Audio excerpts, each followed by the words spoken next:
নাব্য সংকটে পড়েছে পার্বত্য জেলা বান্দরবানের নদী শঙ্খ। নৌ চলাচল বিঘ্নিত হওয়ার পাশাপাশি হুমকির মুখে এই নদীর ওপর নির্ভরশীল পাহাড়ি জনপদের জীবন ও জীবিকা। একসময়ের তীব্র খরস্রোতায় নদীটি খননের দাবি জানিয়েছেন স্থানীয়রা। প্রকল্পের মাধ্যমে দ্রুত খননের আশ্বাস দিয়েছে পানি উন্নয়ন বোর্ড।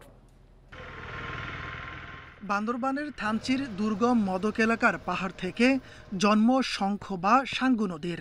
জেলার প্রধান জনগোষ্ঠী মারমারা নিজস্ব ভাষায় এই নদীকে রিগ্রাই খিয়াং অর্থাৎ স্বচ্ছ নদী নামে আদিকাল থেকে ডেকে আসছেন। পাহাড়ের অসংখ্য ঝর্ণা ও ছড়ার পানি গিয়ে মিশেছে এই নদীতে। শঙ্খ নদীকে ঘিরে গড়ে উঠেছে বিস্তীর্ণ পাহাড়ি জনপদ।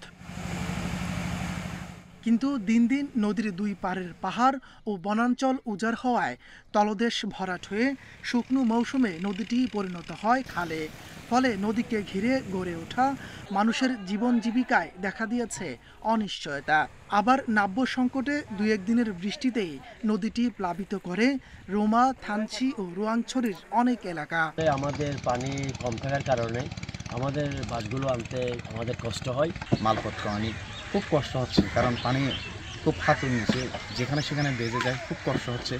এই অবস্থায় দ্রুতই প্রকল্পের মাধ্যমে নদী খনন করা হবে বলে জানিয়েছেন পানি উন্নয়ন বোর্ডের কর্মকর্তারা। মাতামুহুরী নদী অববাহিকায় তীর সংরক্ষণ, ড্রেজিং এবং পরিবেশ ও বাস্তুসংস্থানগত উন্নয়ন সহ সমন্বিত টেকসই নদী ব্যবস্থাপনা শীর্ষক একটা প্রকল্প। এটা অলরেডি মন্ত্রণালয়ে সেটার একটা যাত্রা সভা অনুষ্ঠিত হয়েছে। শঙ্খ নদীকে ঘিরে জেলার ভিন্ন ভাষাভাষী ১৩টি ক্ষুদ্র জাতিগোষ্ঠীর পাহাড়ি মানুষের জীবন জড়িত। এজন্য দ্রুত নদীটির প্রাণ ফিরিয়ে দেওয়ার দাবি জানিয়েছেন তারা। Independent news.